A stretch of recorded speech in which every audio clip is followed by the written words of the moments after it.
And we are back with the fourth segment of the GSMC basketball podcast presented by the GSMC Sports Network. And in this fourth segment, I'm going to go ahead and talk about the recent WNBA game between the Connecticut Sun and the LA Sparks.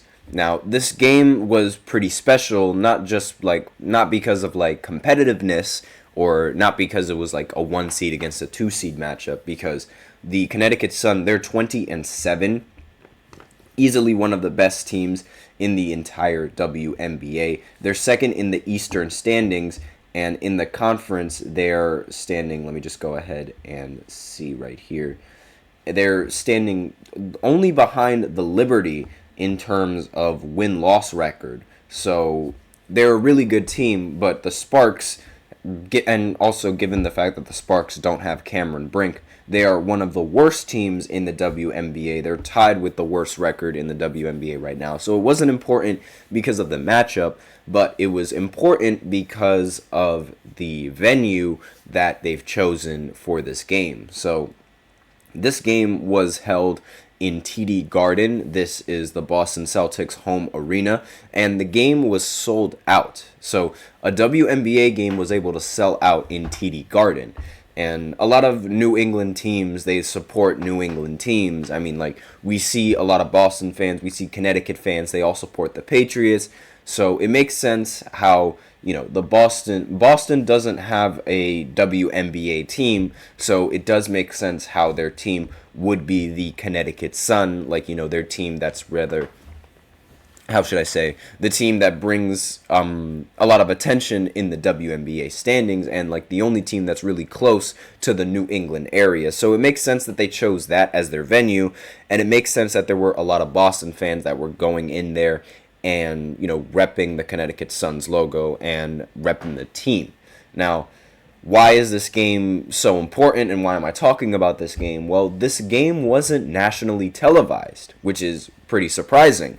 A game that the first WNBA game held in TD Garden wasn't televised. And one of the players on the Connecticut Sun, her name is Dejane Carrington, she had a lot of things to say about that. She said, you shouldn't have to pay for any type of subscription to see a game that's this historic. And obviously, it's not going to be, it is one of those historic games. And I do understand, I'm sure all of you guys know that, I am a huge Caitlin Clark fan, and Caitlin Clark is the player that would warrant national attention. But I do think a game like this, the first WNBA game held in TD Garden, I feel like that should be one of those games that's on national TV. But I don't know, maybe during the making of the schedule, they didn't expect this game to be held in TD Garden, and that's the biggest reason. But a lot of these WNBA games, you have to pay subscriptions, you have to watch it on Peacock, maybe on Amazon Prime, something like that. You have to watch some of these games on other streaming platforms, and some people might not have a subscription for that streaming platform, so a lot of people, it's going to limit a lot of people and their views on the game. A lot more people have Amazon Prime now because the NFL and how Thursday Night Football 9 times out of 10 is going to be on Amazon Prime. So, or on Prime Video, I should say.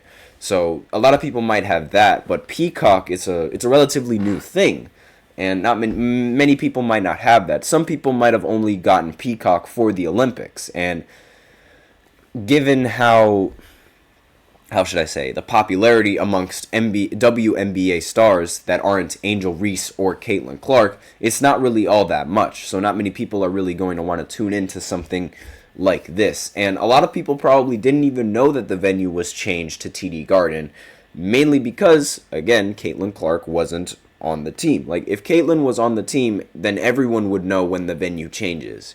And it's a little bit unfortunate for a lot of these WNBA players because a lot of them played pretty well in this game with this new venue and in a whole new environment as opposed to, playing in their natural home court. And Alyssa Thomas for the Connecticut Sun ended the game with 9 points, 8 assists, and 16 rebounds. And DeJounte Carrington, the player that I mentioned previously, ended the game with 19 points as well as 4 rebounds for the Connecticut Sun. So, the Sun played rather well in this game. Then there's also Brianna Jones, who ended the game with 15 points and 7 rebounds. And Tyasha Harris, who ended the game with 14 points and was able to tally 2 assists along with 1 rebound as well. And there were 3 games that happened yesterday as well. The Storm ended up beating the Mystics 83-77, and the Liberty ended up beating the Wings in the last matchup. The Liberty ended up winning 94-74 at home. Obviously, the Liberty being one of the better teams in the WNBA.